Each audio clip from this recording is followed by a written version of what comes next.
Hello and welcome. I'm really excited that you've decided to join me for this course about music theory.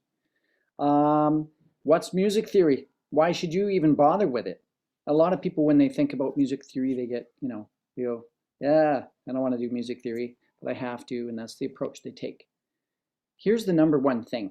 You have to remember that music theory is about music. And that sounds funny, doesn't it? Now listen. I want you to listen to this with me just for 30 seconds.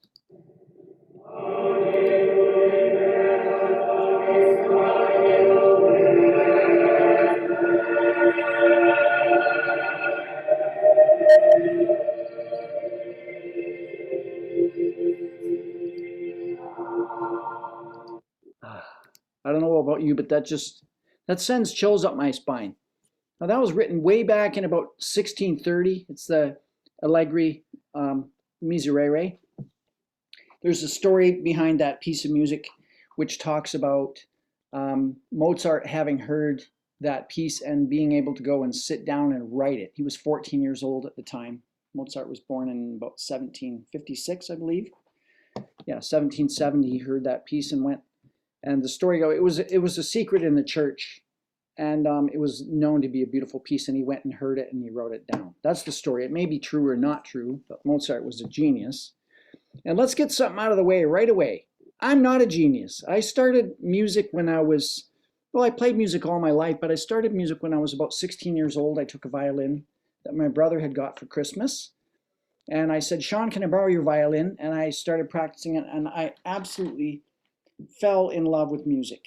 I heard a concert when I was 16, and I went and heard a concert of the Edmonton Symphony, and I was just fired up. I'd heard music all my life, but I was just absolutely fired up, and I wanted to do music. And by the time I was about 19 years old, I was writing my own music. That's what I'm telling you. I was writing that by 3 years later. Now, I'm not a genius. I don't have perfect pitch and all that kind of stuff. I developed a kind of relative pitch. And by the time I was in university a few years later, people would come to me and they'd say, will you write an arrangement of this, or will you write an arrangement of that? Now that's the whole thing. That's what is music theory. Music theory is like the language of music. You write it down. So Mozart heard this music and he wanted to write it down. So he went and wrote it down. And you don't think about, if you're German, you don't think about, oh, I have to learn German. No, you just write German because you're German. If you're English, you write English. If you're Chinese, you write Chinese. If you're Italian, you write Italian. Russian, you write Russian. Nobody thinks about it. They just write it down, right? Music theory, that's how easy it is. It's a simple thing. Now, why would you want to write music down? Well, the same reason you want to write anything down. Suppose you've got a great story you want to tell someone, and you need a way to tell them. Well, you tell them in words, or you write them a letter, or you write a story, or you make a movie. That's what music is. That's what music's for. So when I said music theory is about music, that's what I mean. Don't lose sight of that. Don't lose that mindset that it's about music, because music is what we love, isn't it? I love that. That's why I played that little clip of the Miserere, because it's just gorgeous music. Let's just listen to that for just another minute here. Listen.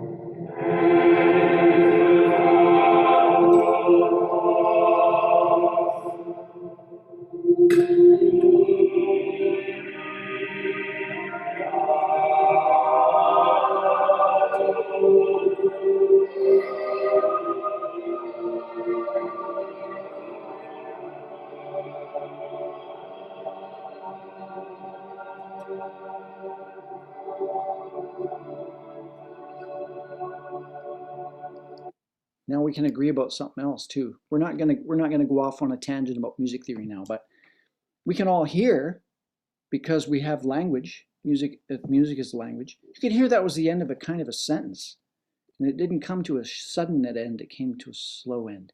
So there's lots of ways we can describe music. Now my interest, I was always a bit of a renegade. You see. In school, I was always a renegade. I was always getting into it with my teachers and saying, why don't you do it this way? Why don't you do it that way? Okay, that's a good thing, I think, if you do it healthily with respect for your teacher. But the reason I'm telling you that is music theory can be boring.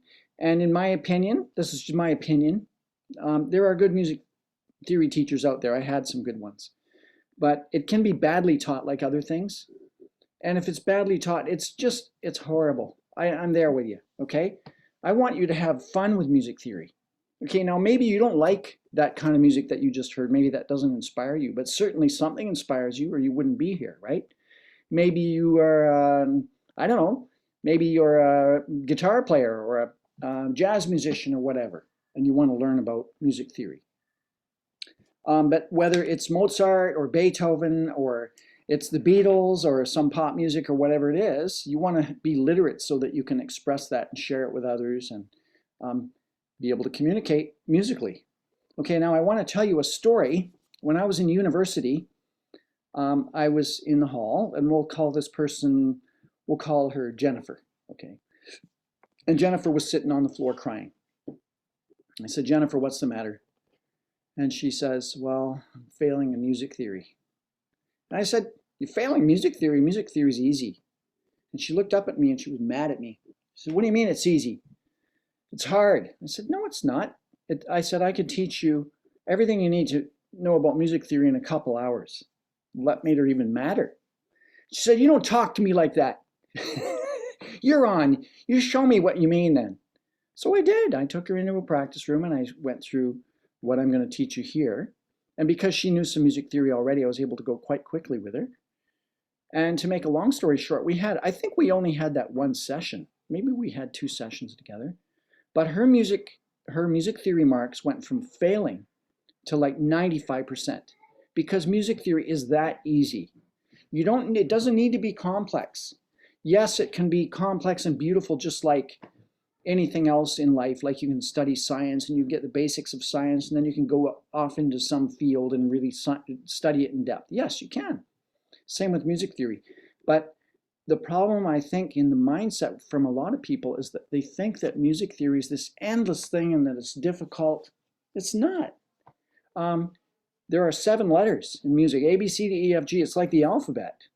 Well, with our 26 letters of the English language, we can write volumes and volumes of literature, and we can spend our life reading Shakespeare, or you can use the phonics from the English language to read foreign languages, right? I like languages. I like to read other languages. And there was a joke when I was a young man. I had a German friend, German girlfriend, and I would take a German book. And I couldn't speak German, but I could open the book and read it. And my German was apparently perfect. The family would just kill themselves laughing while I read German, and I had no idea what I was saying. Okay, it's the same thing here with music. You can write, you might pick up a score of music and open it and be able to read it and actually hear it in your head the way we can hear, the way you can hear a foreign language. You can sound out phonetically a foreign language that you don't know if you have the sounds. Okay, so when I was writing this music when I was a young man, I had an idea in my head of what I wanted to hear, and I was so enthusiastic. I love music so much. I just got a book out of I don't know, I went to the music store, I think, and I got this one book, and I just started writing because I just wanted to get this stuff down on paper. And my friends thought I was nuts, you know. But by the time I was in university, I had already written a symphony. And then, like I said, I got into it with my theory teachers because I wanted to know more, and I just didn't want to do kind of the old way, and I wanted a shorter way. This is always my way. I want a shorter way. And that's what I want to give you. I want to give you the shortcut, the short way. So I want you to approach music theory with a sense of ease that you're going to do it because you want to be able to write music down. You want to be able to look at music on the page and understand it. Like, there's nothing worse than if you're a pianist or a violinist or a guitarist or whatever, and you're sitting there reading notes and it's slowing you down. That's horrible. You know, maybe you know this joke already. How do you get a guitar player to play more quietly? You give them music. The joke is that guitar players just play, right? And they can't read. But, you know, so that's the joke, right? But we all have that a little bit. And once you unlock some of these little tricks and secrets about music theory, you'll be able to go way faster. And when you're on stage, you know, I was an orchestral musician for 30 years. And you're on stage and you're under fire, you're sight reading, or you haven't had enough time to prepare, and you've got, you know, when I was a professional musician, we'd play 3, 4, concerts a week of all different repertoire, like folders. I've got massive, look at this big, huge, my big, massive folder of orchestral stuff. I played all this stuff over and over, right? And you don't know what you're going to get. And you're going to get stuff thrown at you. You know, like here's some Poulenc in here, written in horrible, horrible script. You can hardly read it. And you got to be able to, got to have the tools. Now, if I can start at the age of 16 and then get lessons when I'm 17 and make it as a professional musician, and I said I'm not a genius. Okay, I'm not a genius. I worked hard, but I always found shortcuts. Okay, so if I can do it, you can do it, and I want to share my idea with you. That's why I'm so passionate. That's why I want to teach you about music theory, because you can do it, and it's not hard, and you can get the tools, and then you can do what you want with it.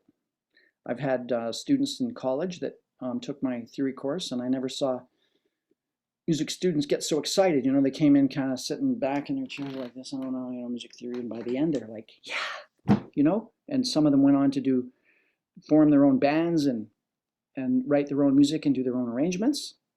For myself, it allows me to get up on a podium in front of an orchestra and, you know, look down at a score and see, you know, an instrument in another key and look at it and hear it in my head.